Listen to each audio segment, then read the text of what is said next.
Bienvenidos a una nueva edición de Palabras Latinoamericanas. En este momento tenemos el inmenso honor de contar con un visitante ilustre, nada menos que el expresidente Rafael Correa del Ecuador, que está de visita por la Argentina. Presidente, muchas gracias por esta oportunidad. No, gracias a ti, como dicen en Rosario, por favor. Gracias a ti, Atilio, por esta oportunidad. Y un inmenso abrazo a toda la audiencia de La Patria Grande. Mira, quería empezar a conversar contigo. Tú acuñaste una expresión muy acertada en su momento, que era que no era que estábamos viviendo en una época de cambio, sino que estábamos ya instalados en un cambio de época. Pasando casi 10 años de aquella expresión, un poquito menos, que fue muy afortunada y que captó muy bien el momento. ¿Cómo lo piensas ahora? Hay retrocesos, pero no hay cambio de época. Todavía seguimos en una época de cambios, el cambio sustancial que se dio desde el inicio del siglo. Así es. Con la llegada de una serie de gobiernos progresistas impensable. Impensable. O sea, fue una coincidencia histórica, no sé si se puede repetir, pero bueno, Hugo desde finales del siglo XX ganó la presidencia de Venezuela, Hugo Chávez fue el pionero, pero luego vino Lula, Tabaré Vázquez primero en Uruguay, después Pepe Mujica, Evo en Bolivia, Michelle en Chile, Néstor y Cristina acá. Néstor y Cristina en Argentina, la Revolución Ciudadana en Ecuador. Y llegamos a un momento en que recibíamos un continente en ruinas, las ruinas que había producido el neoliberalismo. Recuerda que durante 20 años, en forma irreflexiva, pasiva, entreguista, aplicamos las políticas del Consenso de Washington. Sí. O sea, algunos dicen que fracasó la sustitución de importaciones, la industrialización sustitutiva de importaciones. Los conceptos fueron correctos, yo creo que fue mal implementada, pero aunque sea pensamiento latinoamericano, pero luego ni siquiera pensamos. O sea, la crisis no solo fue crisis económica, social, política, fue crisis de líderes, fue crisis de ideas, fue un entreguismo total, siguiendo pasivamente las recetas que nos mandaban desde el norte, desde el mal llamado Consenso de Washington, consenso en el cual, para vergüenza de los latinoamericanos, jamás participamos. ¿De qué consenso me hablaba? El consenso era entre la burocracia internacional, Fondo Monetario, Banco Mundial, BID, con el Departamento de Tesoro de Estados Unidos. Eso le llamaron consenso, se creían el mundo y sus alrededores. Y Latinoamérica fue el mejor alumno de ese consenso. Fue donde más se aplicaron esas reformas estructurales, más rápidamente y más profundamente, y fueron un real desastre. Incluso atentaron contra la propia democracia. Porque el gobierno que llegaba tenía que hacer lo mismo y lo peor, por la independencia de los bancos centrales y todas las restricciones que se inventaron. Esa fue la América Latina que recibimos.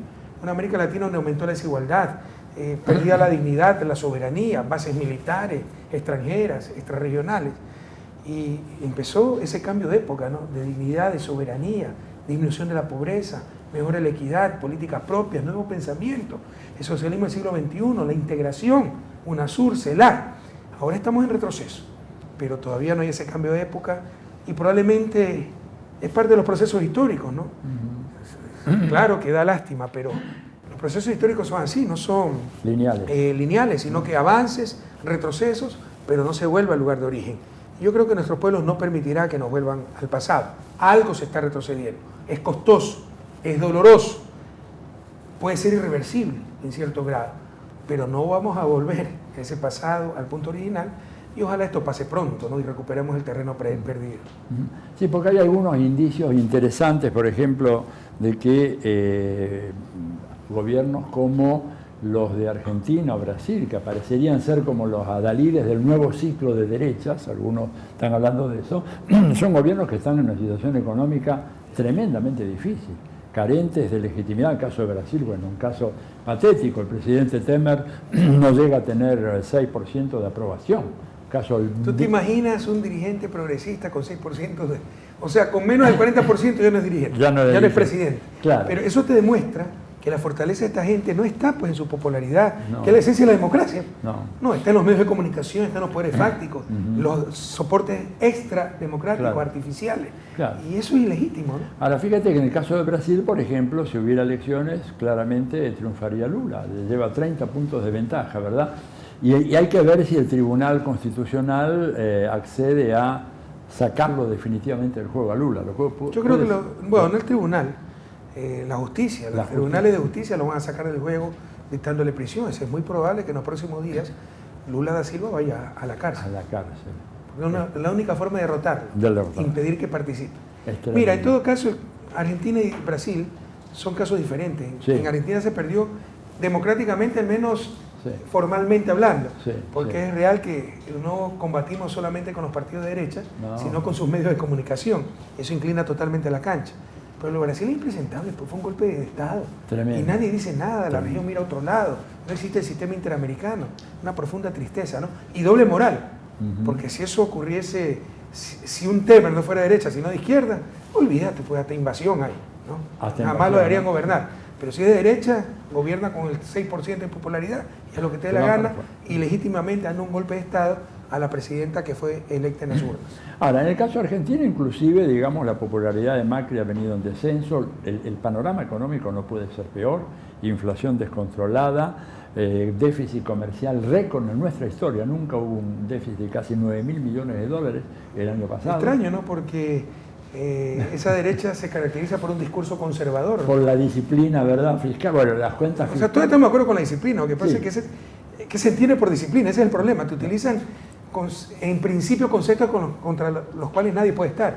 Libertad, ¿quién va a estar de acuerdo con la libertad? Pero para ellos libertad es no intervención. No, la verdad la libertad es la no dominación. Que la gente, y para eso debes intervenir, claro, debe haber acción claro, colectiva, claro, un importante rol claro, del claro. Estado. Entonces nos roban conceptos Así valiosos porque los distorsionan. Claro. Entonces todos debemos ser disciplinados. ¿Pero qué tienen como disciplina? Lo que pasaba en Ecuador, las leyes de transparencia y disciplina fiscal impuestas por el Fondo Monetario, donde te obligaban a que crezca el gasto público solo 3.5% anual. Sí. Así descubrieses uranio, así te regalara Bill Gates 10.000 millones, construir una nueva hidroeléctrica era ilegal, rompía la ley. ¿Cuál es el objetivo de estas leyes? No era la disciplina, no era la transparencia, era que todo lo hiciera el sector privado y que todo excedente de ingresos sirva para pagar la deuda externa, porque lo único que no tenía límite era el servicio de la deuda. Bueno, que en la Argentina ha crecido exponencialmente, como ha crecido la desocupación, fábricas que cierran, pequeñas empresas. Ahora hay algunos indicios alentadores en eso que tú dices sobre el momento actual, ¿no? Por ejemplo, la buena performance en la campaña electoral de López Obrador en México, es un dato muy interesante. Imagina que en México llegue un gobierno de izquierda. Es la segunda economía de la región. Yo creo que sí, yo creo que es muy importante. Ya le robaron una elección en el 2002 a Andrés Manuel. Digo, robarle 2 veces creo que va a ser muy difícil. Además, la crisis del Estado mexicano es muy grande. Entonces es un dato. Pero tú ves, muy ¿no? significativo. Con todo respeto para México y para el presidente Peña Nieto, todos nuestros respetos y consideraciones, pero si en nuestro país se pasara lo que pasa en México, olvídate. O sea, en México, ¿cuántos periodistas hay asesinados? Bueno, En cambio, en Ecuador, si tú cuando era presidente se le decía a un periodista que solo pasaba calumniándote, oiga, diga la verdad, atentado a la libertad de prensa. sí, claro. Bueno, en México ya llevan, creo que son 2 o 3 periodistas asesinados en lo que van del año. Y este no es Cuánta violencia. Pero en cambio en Venezuela, pues no, ahí sí se magnifica todo.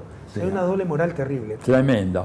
E incluso, digamos, yo veo que estas dificultades de los gobiernos de derecha pueden realmente ser la base a partir de la cual se pueda relanzar este ciclo. Como vos decías muy bien, no es que esto se ha acabado, no es un proceso lineal. Ahora, el panorama internacional, ¿vos crees que realmente puede ser conducente a un resurgimiento de las fuerzas progresistas en América Latina? A ver, tenemos un gobierno de Estados Unidos que está en una situación absolutamente caótica, nunca hubo nada igual allá, ¿verdad?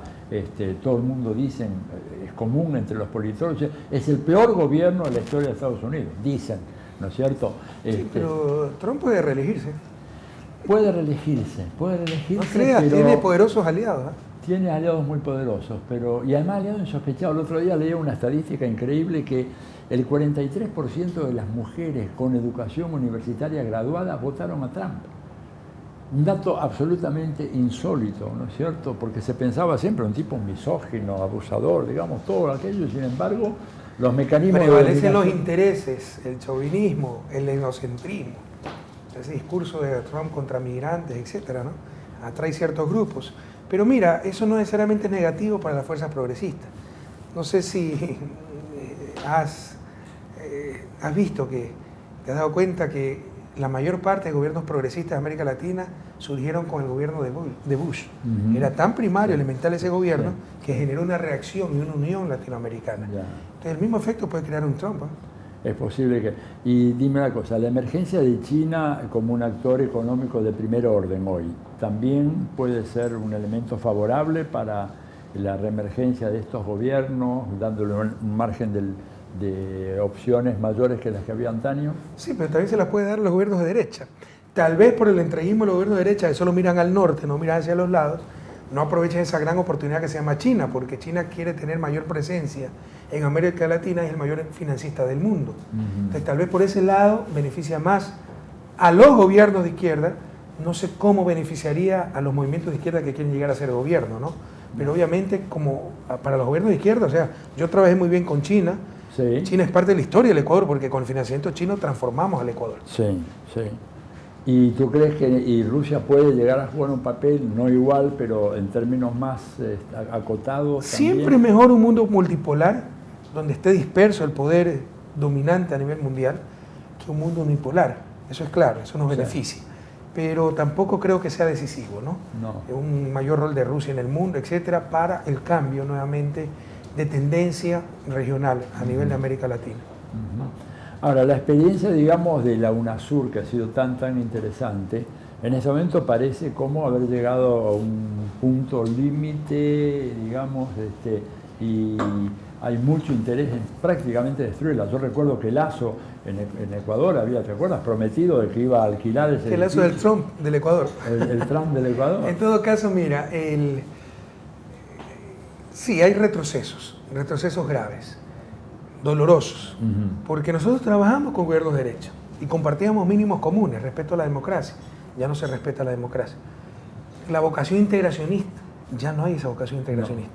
Hay deliberado boicot a UNASUR y le dimos en bandeja de plata la capacidad de boicotear UNASUR por estas normativas absurdas de los diplomáticos, la burocracia, que todo es ser por consenso. ¿Por qué? El consenso, la regla del consenso te da poder de veto. Uno que se oponga y te bloquea todo. Y están bloqueando sistemáticamente UNASUR y por el contrario están promoviendo la Alianza del Pacífico, etc. Pero también, ¿no?, lo que pasó con Mariel Franco en Brasil, esa clase de crímenes políticos a nivel de Brasil. Bueno, Colombia, con todo respeto, ha habido violencia en México, pero en el resto de Sudamérica, que ocurre un crimen así, eso no se veía hace mucho tiempo. No se veía hace mucho tiempo. Un tema que, por ejemplo, está llamando mucho la atención es el hecho de que tu gobierno, el gobierno de Cristina, de Lula, Evo, etcétera, hicieron, Chávez, por supuesto, un esfuerzo enorme por incorporar sectores que estaban profundamente pauperizados en nuestras sociedades, ¿verdad? Y lo que después pasó es que una parte de esos sectores, ¿no es cierto?, de alguna manera fue captada por el discurso de la derecha, o por lo menos da la impresión. Yo en algún momento estuve a punto de escribir un artículo que después dije, no le pongo ese título, pero era algo así como la revuelta de los incluidos, ¿no? Planteado... Lindo título, y yo creo que tienes razón. Planteando una cosa así porque se nos dio en todos los países. Yo creo que la izquierda es víctima de su propio éxito, pero también víctima de cosas ineludibles. O sea, cuando tienes un gobierno de 10 años en el poder, es imposible no tener un caso de corrupción. Sí, pero te lo magnifican, descontextualizan, generalizan y utilizan como instrumento de politiquería porque tienen a los medios de comunicación. Una cosa es que tenga un caso de corrupción, otra cosa es un gobierno corrupto. El gobierno corrupto es el que tolera la corrupción. Nosotros no la tolerábamos, pero es ineludible tener casos de corrupción. Cambio de ciclo económico. Yo creo que gran parte del resurgimiento de esa derecha, primero es gracias a los medios de comunicación, que pertenecen a la derecha. Si nuestros principales adversarios han sido los medios de comunicación, son los perros guardianes del status quo. Alguien de izquierda que no lo ha entendido, no ha entendido nada. Entonces, el 2014 cambia el ciclo económico, empezamos a tener dificultades. No hay la bonanza de antaño. Y son muy hábiles para decir que lo que fracasó fue las políticas, el modelo de izquierda. Cuando todas las revistas y publicaciones especializadas demuestran que en el caso ecuatoriano, las políticas heterodoxas fueron más exitosas en expansión y en recesión. Una recesión ineludible por el cambio del entorno. Por darte algunas cifras, a nosotros en 2 años se nos desplomaron 10% del PIB de las exportaciones. Las exportaciones en 2016 eran 64% del 2014. Perdimos 12 puntos de ingreso neto fiscal, porque las exportaciones petroleras son del Estado, pero con la recesión hay menos recaudación de impuestos, tuvimos que pagar sumas millonarias por estos centros de arbitraje, todos a favor de las transnacionales. Tuvimos un terremoto. El terremoto tremendo. Y se apreció ¿Cuántos puntos del PBI? Casi más de 3 puntos. Solo el terremoto principal, después hubo 4.000 réplicas. Y con todo esto se nos aprecia el dólar, que es la moneda de curso legal. Claro. La tormenta perfecta, triturar la economía. Entonces, pero demostramos que las políticas fueron exitosas en la expansión, donde lo hicimos mejor que nadie, hay estudios especializados al respecto, y en las dificultades, donde superamos la recesión más rápido que muchos otros países con moneda nacional y con el menor costo posible, sobre todo para los más pobres. No nos subió la pobreza ni la desigualdad. Entonces, pero de todos modos hay un costo, ¿ya? Y para la gente común, o sea, no le interesa al padre de familia si fue culpa de los mercados internacionales, fue culpa del Fondo Monetario. A él lo que le interesa es que su hijo ya no encuentra trabajo como antes. El recién graduado tal vez no encuentre un trabajo. O que su esposa en la tienda del barrio ya no vende como antes. Y caen en la trampa en los medios de comunicación porque buscan culpables, algo que justifique esa situación. Culpable ha sido el modelo económico de izquierda, hay que votar por la derecha. Entonces, uno de los factores que empoderó a esta derecha, el cambio de ciclo económico. Otro, los casos de corrupción, que lo manejaron muy bien, armaron muy bien el discurso para hacer creer primero que la corrupción es patrimonio de lo público. Caso de Brecht, el masonado. Sin corruptores, ¿verdad? Sí. El corruptor caso de Brecht, privado, 80% es privado. Claro. Empezando por la propia Odebrecht, que utilizó como lobistas empresarios privados, que sobornaron a mandos medios, en el caso ecuatoriano, de la petrolera Petroecuador, que hacía los concursos para construcciones, por ejemplo, el Oleoducto Pascuales Cuenca, etc. Y las demás empresas que se dieron cuenta del cambio de base para favorecer a Odebrecht, Odebrecht les pagó para que se queden calladas.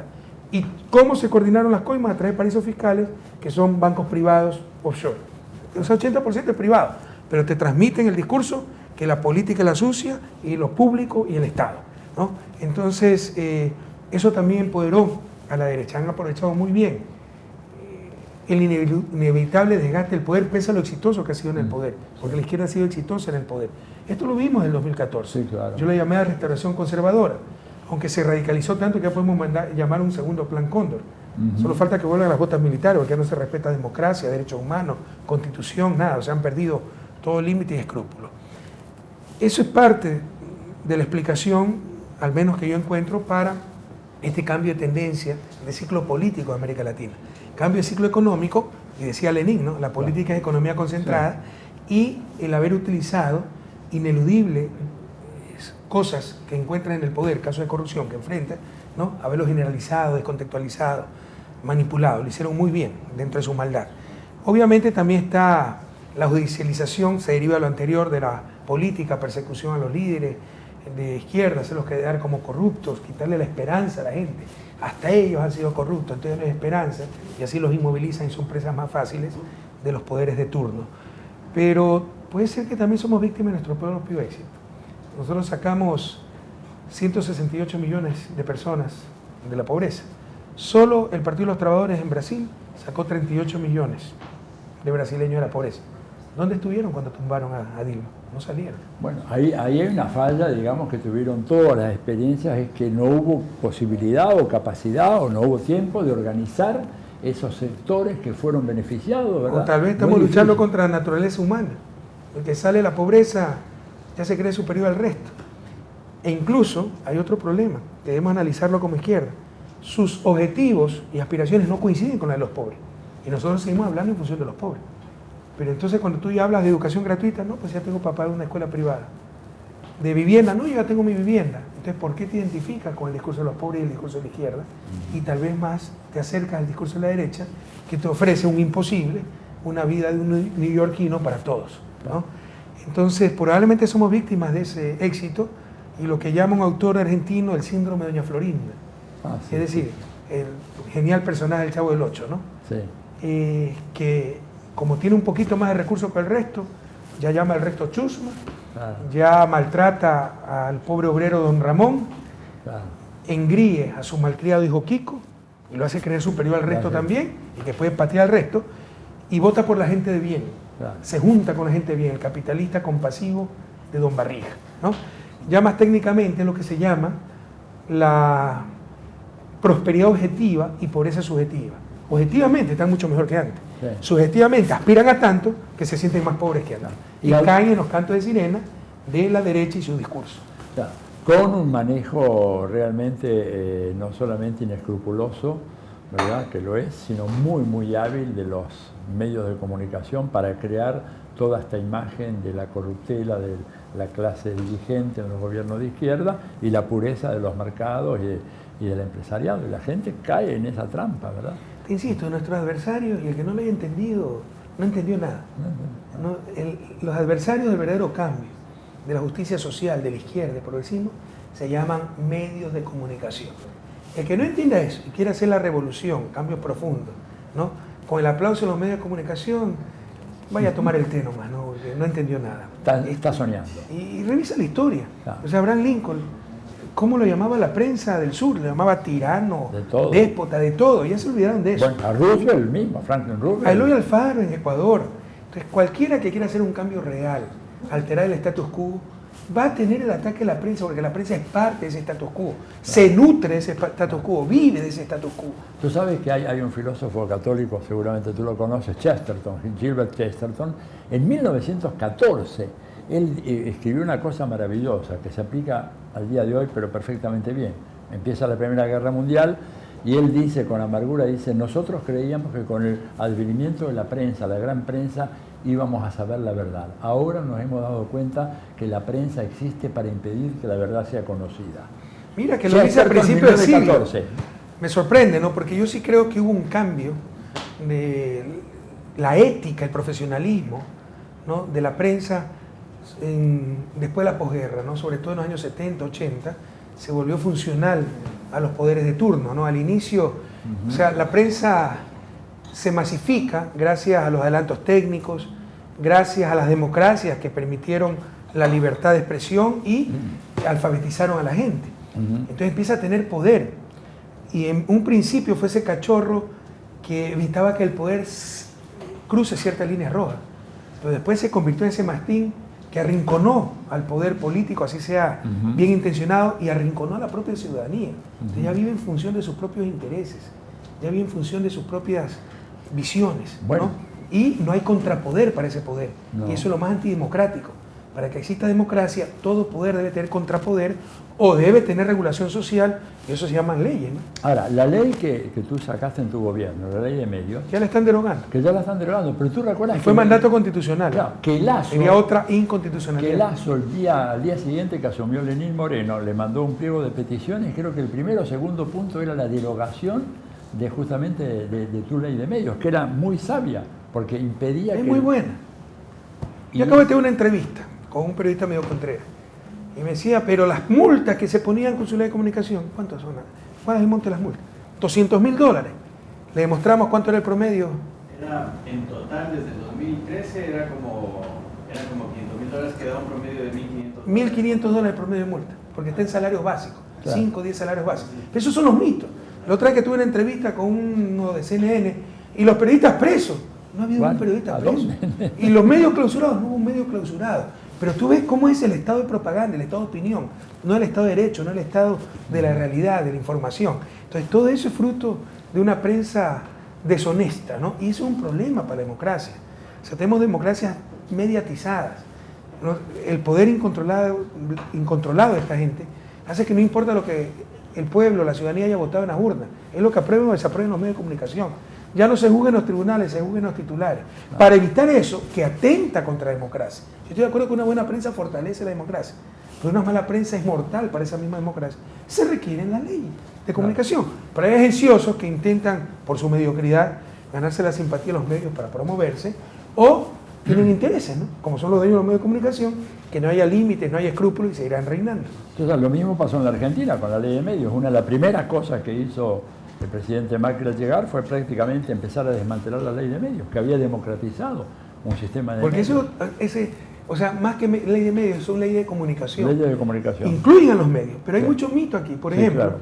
antes no había nada, no, antes había ley de medios, de la dictadura de los años 70, Así es. con un consejo exclusivamente con miembros del gobierno y que podía suprimir, podía sacar del aire, podía apagar la radio, la televisión, etc. Es decir, ahí sí había el poder de eliminar un medio de comunicación. La nueva ley no tiene ese poder, solo hay multas pecuniarias en función de salarios básicos que para los grandes medios No es es morirse nada. de risa. Una multa de $1.500. No puede suprimir, no puede eliminar medios de comunicación.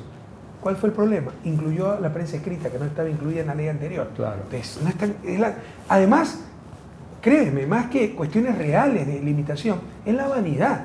Que a mí me pongas una multa Eso es imposible, si yo soy el rey, yo soy el que manejo todo. Y ese advenedizo que es está mucho ahí de en vanidad, claro. porque en la realidad, o sea, las multas son muy pequeñas, el margen de acción muy grande, tienen capacidad de impugnación, etc. Es la vanidad. Claro. Como dijo alguna vez un dueño de uno de estos medios, con la reforma judicial, jueces por concurso, etc. Antes ganábamos todos los juicios, ahora estamos perdiendo los juicios, eso lo dijo. Entonces su vanidad, su engreimiento, Claro. que estaban acostumbrados a que todo el mundo le rinda pleitesía y a ser los dueños del universo y sus alrededores. Ahora, Rafael, si tú tuvieras que decir cuáles fueron los obstáculos principales que conspiraron contra tu gobierno permanentemente. La prensa, uno. Sí. Los bancos, el poder financiero. No, el poder se alineó, pues sabían con quién trataban, o sea, dependíamos mutuamente. Ellos sabían que una crisis bancaria tumbaba al gobierno y que caiga el gobierno generaba una crisis bancaria. Claro. Entonces había una relación ahí de mutua conveniencia y también pues saberlos poner en norma, ¿no? O sea, sabían que si a mí me desobedecían, pues, o sea, yo no es que iba a ceder ante ellos, someterme, nada por el estilo. Entonces se alinearon bastante, o sea, se imponían las políticas, podían chillar, gritar, se los escuchaba, pues se toma una decisión dentro del marco legal, entendían que tenían que cumplir con aquello. Yo te diría a los medios de comunicación, la derecha obviamente, ¿no? Que cada paso que dabas te lo hacía costosísimo. Tú podías proponer la cosa más obvia, santificar a la Madre Teresa de Calcuta, que le sacaban un hijo a la Madre Teresa, decía que tú tenías negocio con la Madre Teresa, y para cuestionar todo, ¿no? Entonces, pero aunque no lo creas, también la supuesta izquierda, la izquierda infantil, del todo nada, no, aquí está el checklist, esto es ser de izquierda, no cumples con uno, no cumples con nada, a la oposición. Y tal oposición que hay que alinearse con la derecha. Tremendo. El indigenismo infantil, no, tú no gobiernas con nadie, pero si ellos son indígenas, entonces ellos son infalibles. O sea, para la izquierda, perdóname Atilio, las organizaciones sociales es lo que para la derecha y el neoliberalismo, el consumidor. El consumidor nunca se equivoca, la supremacía del consumidor. Lo que desea el consumidor es lo que necesita, nadie lo puede cuestionar. Eso son las organizaciones sociales para la izquierda. No hay organizaciones sociales malas, todas son buenas. Todas están por encima del bien y del mal. Tienen la verdad absoluta, hay que someterse a ella. Ellas son las que deben gobernar. Ya basta, ya basta. Hay organizaciones sociales terribles, infiltradas por la CIA, con planteamientos absurdos, extremos, ¿no? Pero si no gobernás entonces con la dirigencia indígena, entonces traicionaste a la izquierda. Eso se vio muy claramente en el caso de Ecuador, fue un caso de laboratorio, la penetración de la CIA, la ONG norteamericana. Y cómo muchos de estos dirigentes se han ido a preparar a Washington, financiados por el Net Endowment for Democracy, el brazo financiero de la CIA. Pero no ven nada de eso. La izquierda infantil, ¿no? Y el indigenismo infantil. No son indígenas, entonces están por encima del bien y del mal. Ya basta. Siempre supimos que la afectación de Yasuní iba a ser mínima, menos del 1 por 1000. El Yasuní tiene más de 1 millón de hectáreas y se van a afectar a lo sumo 500 hectáreas. Ahora sabemos que se van a afectar 250 hectáreas, 0,25 por 1000. Pero por comedido, por tratar de cambiar el mundo, presentamos iniciativa de Yasuní TT, perdimos años para extraer ese petróleo. Finalmente tuve que tomar la dolorosa decisión de extraerlo, y el traidor, enemigo de la naturaleza. Y del otro lado, porque estamos cerquita de la frontera con Perú, continúa el Yasuní. Y hace décadas está explotando ese petróleo Perú y nadie dice nada. Incluso lo pueden sacar desde el territorio peruano. Es por comedido, por tratar de hacer bien las cosas. Y ese ecologismo infantil que te dice hay que superar el extractivismo. Sí, ¿cómo lo supera? Movilizando esos recursos pues, hacia el área de conocimiento, talento humano, educación. Es la oportunidad para salir de su desarrollo sin explotar nuestra fuerza laboral, como lo tuvo que hacer Corea del Sur, Singapur, etc. Porque nosotros podemos tener recursos naturales que te financien buena energía, tener energía barata, y como le respondía a los empresarios cuando me reclamaban, tenemos el salario mínimo más alto de la región andina. Sí, también tenemos la energía más barata y mejor energía de la región andina. Después dar compensaciones con eso y no pasar por esa durísima etapa que pasó Singapur, Corea del Sur, Lee Kuan Yew, expresamente, ¿no? De explotación de su fuerza laboral. Pero o sea, es un ecologismo realmente infantil, ¿no? Salir del extractivismo es cerrar las minas, cerrar el petróleo. Sí, vas a salir del extractivismo y vas a regresar a la economía recolectora, ¿no? Entonces ya basta. Esos fueron grandes adversarios, haciéndole el juego a la derecha y a los medios de comunicación. Que porque les convenía también se volvieron ecologistas infantiles. Anda a ver, pues ahora dice que cierren la mina, el petróleo, etc.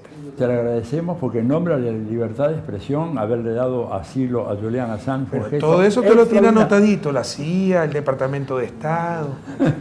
Bueno, bien muchas anotadito. gracias. Muchas Gracias a ti, por la a ti, un entrevista. inmenso abrazo a la patria grande.